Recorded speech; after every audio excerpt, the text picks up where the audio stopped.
पतित पावन परमात्मा की यदि प्रसन्नता चाहते हो तो उसे प्राप्त करने का केवल एक ही साधन है कि दिन रात स्वयं को मन वचन और कर्म से पावन बनाओ। तुम ऐसी दृढ़ प्रतिज्ञा कर लो कि गुरु दरबार से अंत तक निभाऊंगा। स्वयं में ऐसे गुणों का प्रादुर्भाव करो कि मालिक को प्रिय लगो। अपने मन को परिवर्तित करो, स्वयं को मिटाओ, किसी पर अधिकार न जमाओ। मालिक ने जिन्हें सम्मान दिया है पहले उन्हें अत्यंत देखा और परखा है, आज्ञा की कसौटी पर चढ़ाया है। यदि तुम उनका हार्दिक सम्मान करोगे, उनकी आज्ञा मानोगे तो आत्मिक उन्नति होगी। सद्गुरु हमेशा अपने प्रेमियों के अंग संग रहते हैं और समय आने पर उनकी श्रद्धा और विश्वास के अनुसार सहायता भी करते हैं।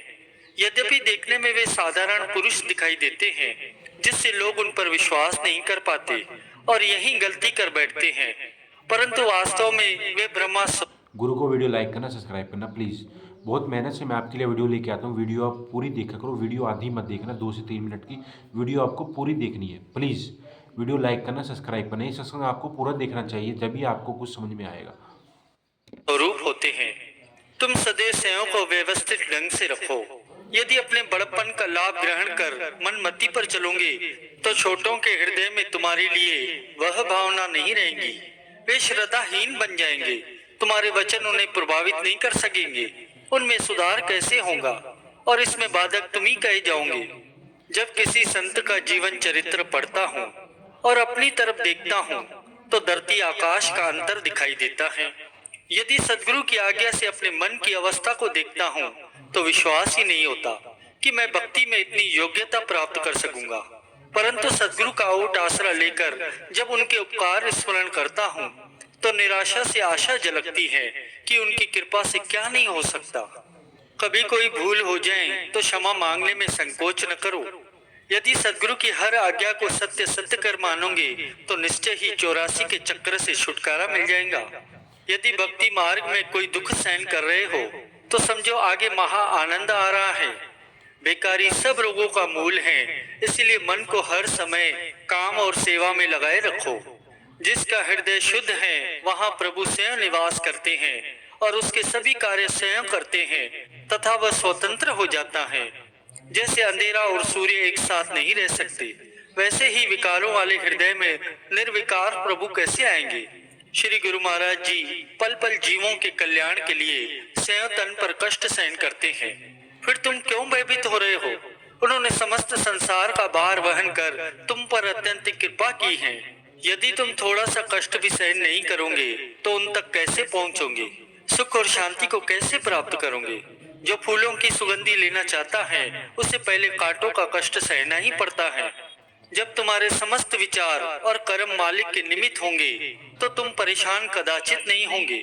यदि तुम्हारा सत्संग में आना जाना लोगों को अच्छा नहीं लगता, वे तुमसे उचित व्यवहार नहीं करते या तुमसे अनुचित बोलते हैं तो उनकी परवाह मत करो। तुम अपने निर्धारित नियम पर दृढ़ रहो, इसका परिणाम श्रेष्ठ निकलेगा।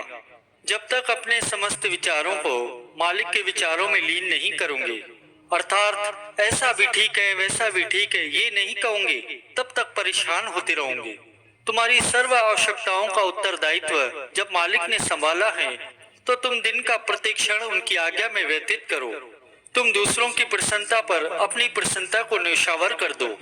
जो अवगुण तुम्हारी उन्नति में बाधक हैं, उन्हें हृदय से बहिष्कृत कर दो। आज एक को निकालो तो कल दूसरे को, इस प्रकार धीरे धीरे सभी का बहिष्कार कर दो। यदि तुम्हें सच्चे सुख की आवश्यकता है तो उसके लिए चतुराई, विद्या, श्रेष्ठ कुल, सम्मान और धन पदार्थों की आवश्यकता नहीं है। केवल मन को मालिक के चरणों में लगाना है। जहाँ तहाँ से अपने मन को हटाकर सद्गुरु से मन की तार को जोड़ दो तो तुम्हारे मन की आस पूर्ण होगी। संसार में कई प्रकार की हानि होती है, परंतु सबसे बड़ी हानि गुरु शब्द को बुलाना है। जहाँ कोई भी सहायक नहीं होता वहाँ सद्गुरु तुम्हारे साथ होंगे। जिसकी सद्गुरु के अलावा किसी और में आसक्ति है वह हृदय पूर्णतः निर्मल नहीं है। तुम हर समय अपनी हालत परखने में लगे रहो तो दूसरों के अवगुण देखने के लिए तुम्हें समय ही नहीं मिलेगा। बुरा व्यक्ति अपनी बुराई में सफलता प्राप्त कर प्रसन्न होता है, परंतु ये प्रसन्नता बहुत ही थोड़े समय के लिए होती है, क्योंकि इसका अंतिम परिणाम बड़ा भयानक होता है। दुनिया में कई प्रकार के लाभ हैं, परंतु सर्वश्रेष्ठ लाभ गुरु शब्द को याद रखना है। जिसे सुखी रखने के लिए मालिक स्वयं तैयार हो, उसे भला कौन दुखी कर सकता है। जब तुम्हें सद्गुरु सहारा देने वाले हैं और शत्रु या दुष्ट लोग धमकाते हैं, तो तुम भय मत करो, क्योंकि सबसे महान सबके मालिक तुम्हारी तरफ हैं। तुम प्रेम उससे करो जिसके हृदय में सद्गुरु के लिए प्रेम हो। कुदरत के घर में देर है, अंधेर नहीं है। समय आने पर प्रत्येक इंसान को अपने कर्मों का फल मिलता ही है। चाहे कोई वर्षों के वर्ष पढ़े, ऊंची श्रेणियां भी प्राप्त कर ले, परंतु जो आंतरिक ज्ञान का खजाना अमूल्य लालों से परिपूर्ण है, वह केवल गुरु कृपा से ही मिला करता है। कृतज्ञ इंसान पर कभी कृपा स्थिर नहीं रह सकती, इसलिए वह खाली का खाली रह जाता है और सभी आश्रय उसके टूट जाते हैं। भक्ति रूपी खुले मैदान या उपवन की सुगंधी एवं शीतल पवन लेने के इच्छुक तो हजारों होते हैं, परंतु उस मैदान तक पहुंचने के लिए जो टेढ़ी, लंबी और संकरी गली है, उसे अंत तक पार करने वाले थोड़े ही बचते हैं। कई थोड़ा भाग पार करते हैं, तो कई चतुर्थ भाग, और कई तो आधे पर ही अपनी शक्ति हार जाते हैं। श्री गुरु महाराज जी को किसी सेवक ने विनती की कि आपकी भक्ति अत्यंत ही कठिन है, तो श्री महाप्रभु जी ने जवाब दिया कि भक्ति कठिन है तो 84 भोगना उससे भी अधिक कठिन है। बुद्धिमान तो वही है जो थोड़ा सा दुख सहन कर अधिक दुख से अपनी जान बचाए। सद्गुरु कुल मालिक होते हैं। यमराज और धर्मराज ये सब उनकी आज्ञा में चलते हैं। जिन्होंने भी सद्गुरु दरबार की सेवा प्रेम से की है, उन पर कोई भी हाथ नहीं उठा सकता, क्योंकि उन पर सदा मालिक का हाथ होता है।